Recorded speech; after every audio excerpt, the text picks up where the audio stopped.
welcome to my channel, and today I am going to be doing my May wrap up.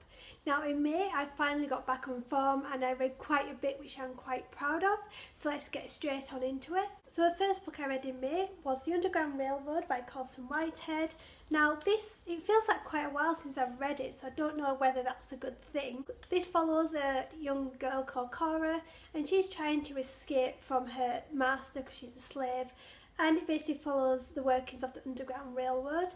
It is quite good, and you meet lots of different people. Some people want to protect the slaves and free them, other people just want to get them back to their owners. It's quite a good take on it. I've never really read anything regarding slavery, so this was a first for me.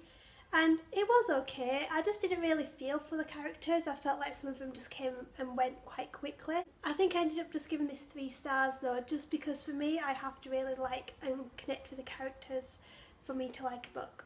Next book was my most anticipated read of the year, and that was A Court of Wings and Ruin by Sarah J. Maas. I have done a whole review which I'll link down below, so I won't go into this in much detail. This follows Fairy straight after A Court of Mist and Fury, and she's trying to take down Tamlin and the Spring Court, and then it moves on to the Night Court and them trying to stop the impending war. And it is really good. I was hooked, I loved it. If you've read it, I've got a review down below just because it is spoilery, so if you haven't read this yet, don't watch it until you've read the book. The problem with Court of Wings and Ruin is that afterwards nothing could really match it. So I did read Winter Song by S.J. Jones and I wasn't a big fan of it. Basically this follows a young girl, I have forgotten her name, Liesl, and her sister gets taken by the Goblin King, and it basically follows that. She kind of like sacrifices herself to go and be married to the Goblin King. What I didn't like was the fact that in one chapter she'd love the Goblin King and they'd be having sex and all that, and then the other chapter she'd hate him. So I'm like, just make up your mind. Yeah, I didn't really like this. I'm not going to be carrying on with it. I only read it because it came in my Lumina Crate box in February. Then after that I caught up with some Teen Titans and I read volumes 2, 3 and 4. I quite enjoyed them. My favourite one was Death of the Family, just because it had the Joker in, and I haven't really read much of the Joker, but I thought that was quite interesting. I just have one more to read, The Trial of Kid Flash, and then I've done with this series.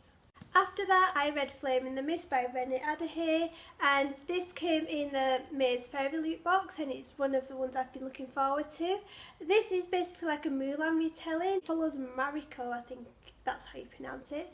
She's on her way to marry the Emperor's son, but her litter gets raided by people believed to be from the Black Clan. Mariko then goes to infiltrate this clan, and I don't really want to say much without spoiling it, but the ending does seem to be really, really good. I cannot wait for the sequel, which hopefully is out next year.